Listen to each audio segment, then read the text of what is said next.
2 weeks ago, thousands of people gathered in England for a competition thought to date back hundreds of years, apparently. It wasn't tennis or soccer. Anybody watching soccer right now, the World Cup? No. Each year at Cooper's Hill, competitors hurl themselves down a near vertical hillside, often suffering sprains, dislocations, and broken bones, all in pursuit, wait for it, of a 9-pound wheel of cheese. Yeah. Well, what makes it even more fascinating to me is nobody knows how it started. It's like, we're just going to do this thing. We're just going to run down this hill, almost die, break our necks. We're going to run after that wheel of cheese. The original purpose has obviously been lost to history. Now, before we laugh hard at the British here, now, of course, I'm a Brit originally, I'm allowed to say that sometimes as Christians, we do the same thing, right? We're not sure exactly why we do what we do, okay? We sing, we pray, we gather, we take communion. And if someone ever stopped us and asked us, well, why do you do those things? We may struggle to explain why. And so for the next 6 weeks, we're going to begin a new series called The Rhythms of Faith, where we're going to be exploring the essential practices of the church and why we do what we do. And so today, we are going to talk about worship. Do you believe that's pretty important? Worship. There's a lot to this subject. It's deep and it's simple at the same time and very applicable. So what is worship? What do you think of when you see or hear the word worship? What comes to mind? Whether you've been explicitly been taught this or it's been simply assumed, many Christians have come to equate worship only or primarily with singing. Would you agree? Now, singing is certainly one expression of worship, but the biblical picture is much larger, and that's what we're talking about this morning.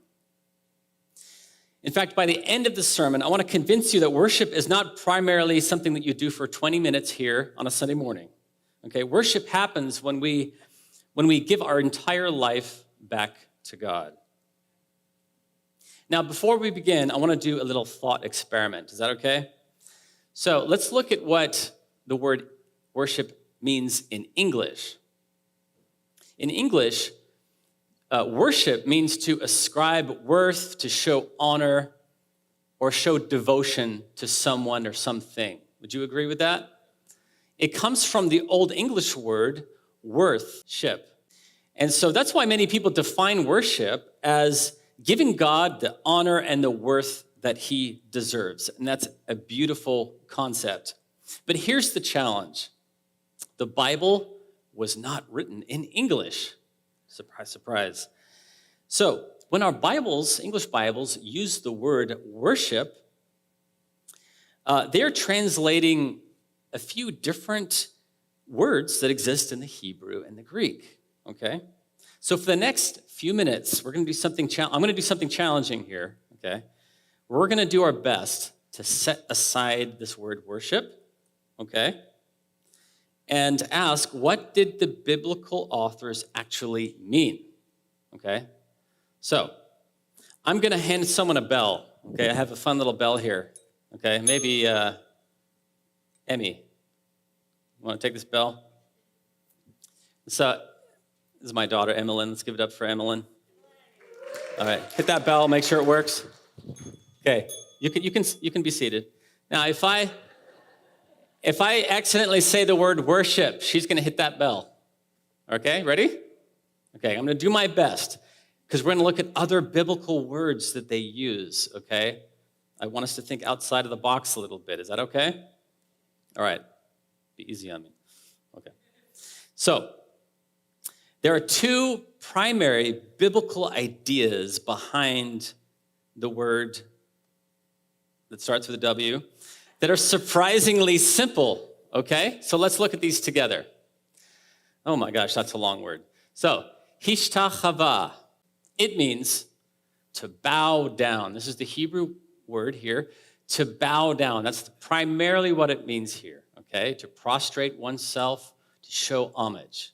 Think of it this way. It's the physical response when it comes to greatness, okay? So we see this throughout the Bible going back to Genesis. It says that Abraham worshiped God. Okay, all right, there we go. Let's try that again. It says that Abraham worshiped God. Okay. Worshiped God. No, I said worship. Okay. He's actually bowing down. He's bowing down. That's what that means. Okay, so when you read that in Genesis, it's not that Abraham pulls a guitar out of his backpack. I know it's hard to see it through a different lens here. Now, when Moses encounters the glory of God, again, he bows down before God. Psalm 95, verse 6 says this. Now, this is more literal, but it says, "Oh, come, let us bow down and bend the knee. Let us kneel before the Lord our Maker." Does this remind you of a certain worship song? Oh. All right, good. So this word is used with reference to God or idols or even kings. And interestingly, Abraham even bows down before strangers in the book of Genesis as a very powerful way to welcome guests into his home. So culturally, it's quite interesting.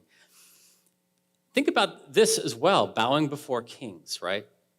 In fact, the Psalms talks about bowing before God, and it also talks about bowing before God's king, the Messiah.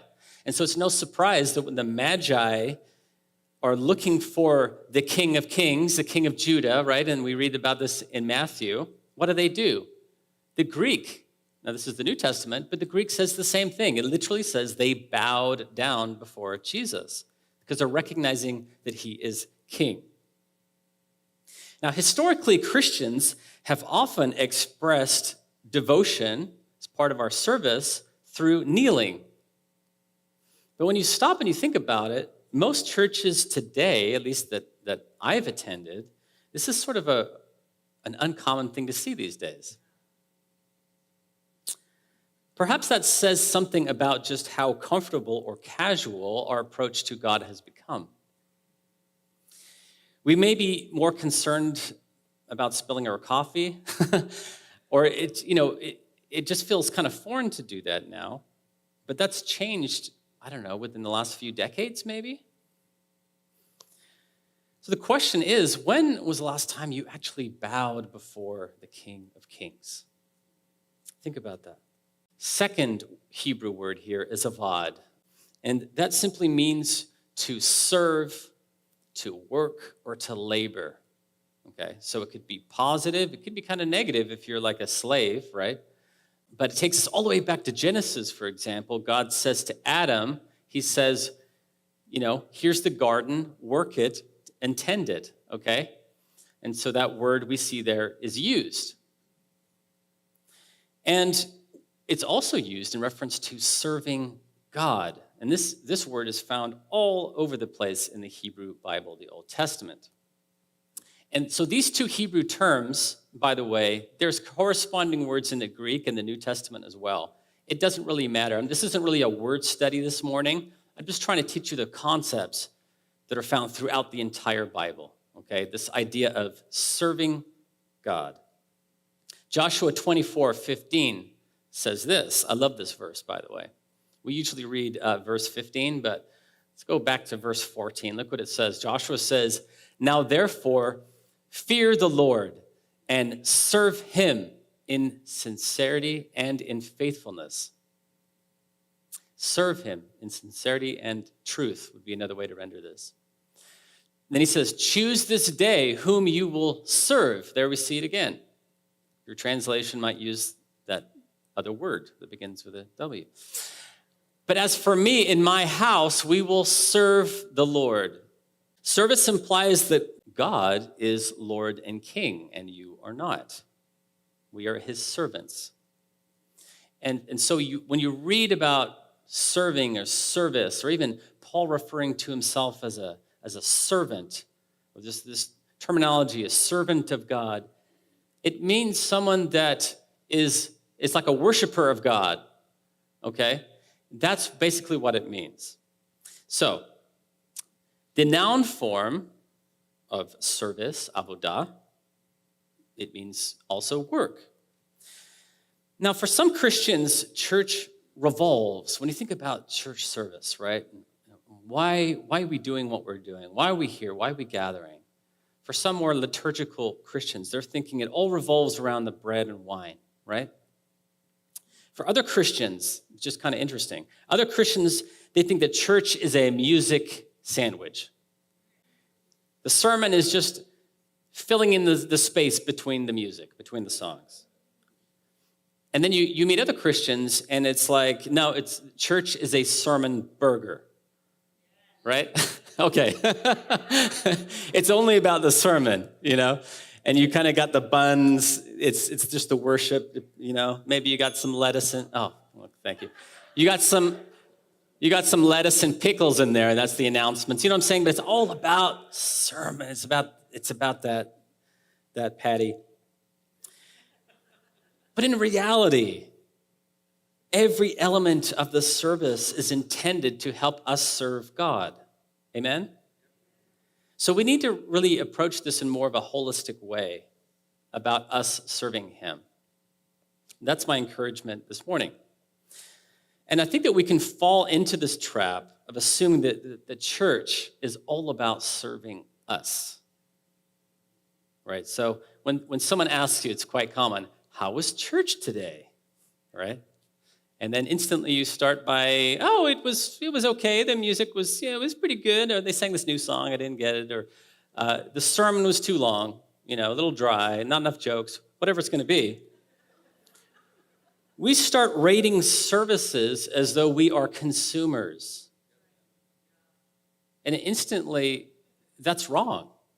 And there are people that just church shop as consumers, and they're never satisfied. One of the things I love about this congregation is that though we are small, so many of us, I believe, understand this. You understand this. You serve faithfully. Sometimes in ways that seem ordinary and unnoticed, right? So setting things up, setting up the signs, greeting, we got the hospitality, running tech, cleaning, praying. All of that matters to God. Okay, can stop and consider the ways that the Levites worshiped God in the temple. So this imagery that we have here, when we see this word avad, to serve, it's really about what's going on in the temple, all the ways that they would serve God in the temple. And a key aspect of this is sacrifice and an offering, okay? All right, so now I'm going to start using the word worship again, okay? So thank you. Let's give it up for Emmy. I tried. That was tough. Maybe I got like a B plus, you say, maybe? A minus? Okay, all right, fine. So biblically speaking, when our English Bibles use the word worship, think in terms of these core ideas of biblical worship that everything kind of stems from. Bowing before God and serving God. This is true, again, of the Old Testament, the New Testament, whether it's Greek or Hebrew. If you see this word worship and you actually dig deeper and see, well, what's more of a literal meaning? It's going to be bowing or serving.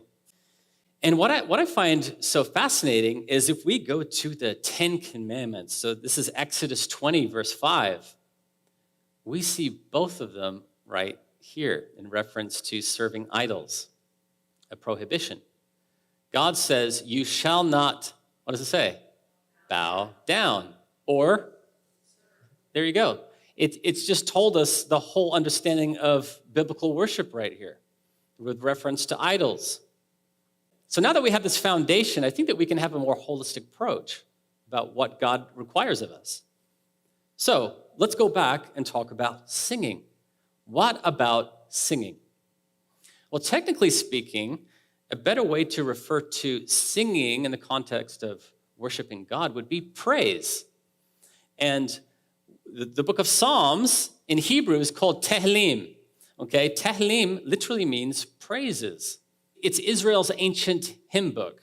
I'm not going to give a whole sermon on praise this morning. I'll leave that to these talented people here, John and Annie, who have written many, many worship songs, praise songs. Psalm 100 says, I love this. We can see how music and praising God is a key part of our worship. They go together, right? So it says, make a joyful noise to the Lord, all the earth. Serve, there's that word again, serve the Lord with gladness. Come into his presence with singing. Know that the Lord, he is God. It is he who made us. We are his. We are his people, the sheep of his pasture. Enter his gates with thanksgiving and his courts with praise. Give thanks to him. Bless his name. Do you see that? So it's this imagery of David's talking about as we're entering the temple of God, we're congregating. We are to do that with the abundance of gratitude and joy and singing and how grateful we are as we are serving him. And that's what makes singing so powerful, because it's our response to God. So this verbal response of gratitude is key here, in its devotion that flows from the heart. So I want to say that clearly God values music. After all, He inspired this whole book that we have here, the book of Psalms. And yet, he also says in the Bible, and through the prophets, like Amos chapter 5, he basically says, I hate your songs, right? I'm tired of your stringed instruments. Well, why? Why would God say that? Because music without obedience is noise. That's what Amos tells us. Think about that. Is it easy to fall into this trap? The modern worship where we've got the concert and it's all about us, and maybe we haven't given our whole lives to God, and yet we think that when we come that it's all about that as worship. Worship is only that. God says that he actually sees it as noise if we haven't offered our whole life to him.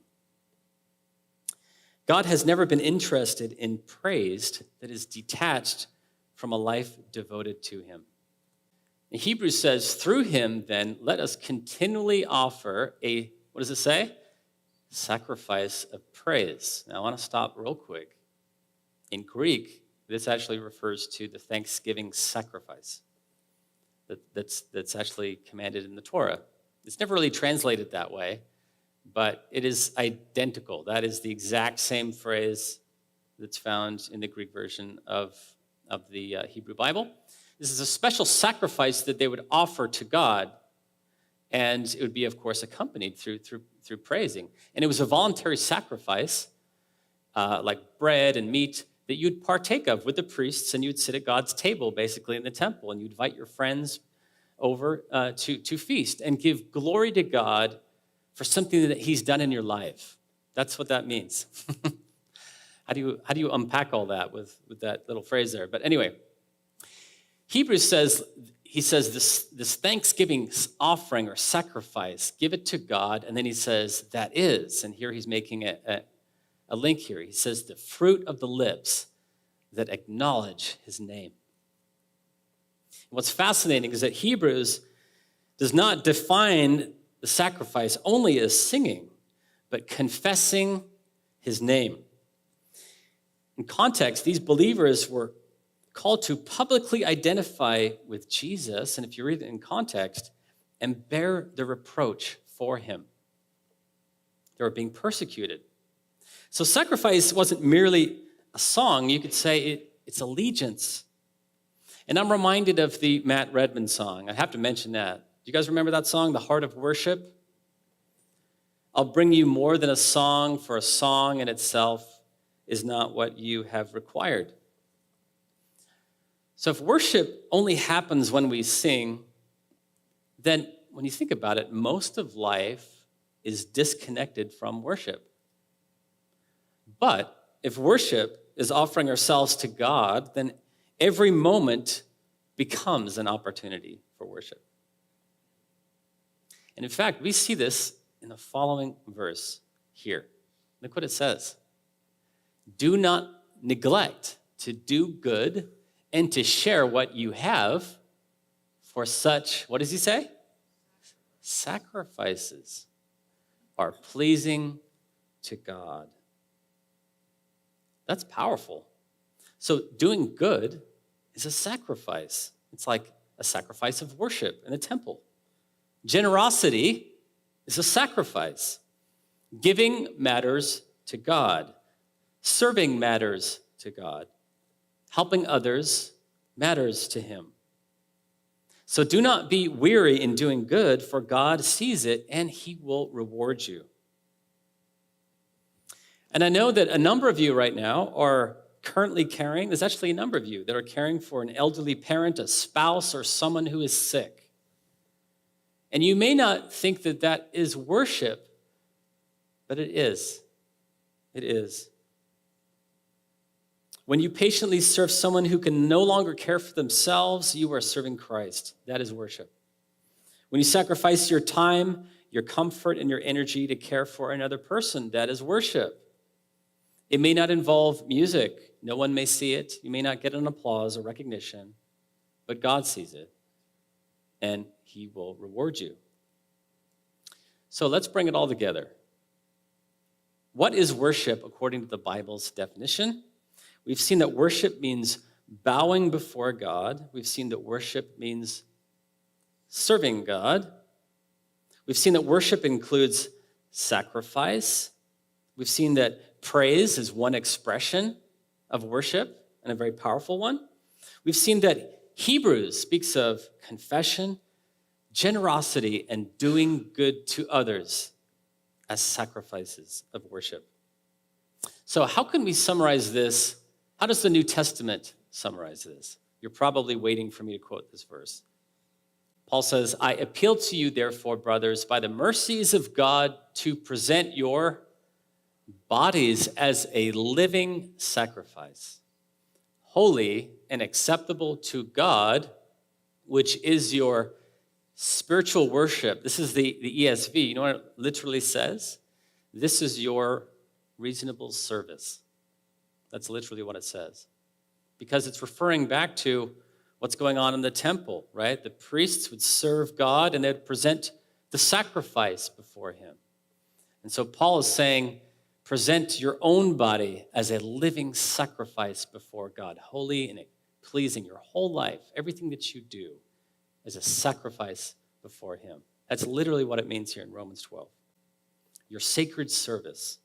There is the biblical understanding of worship, the New Testament understanding of worship. Worship is not merely a song. It's not merely an emotion. More than a feeling. Worship is offering your entire life to God.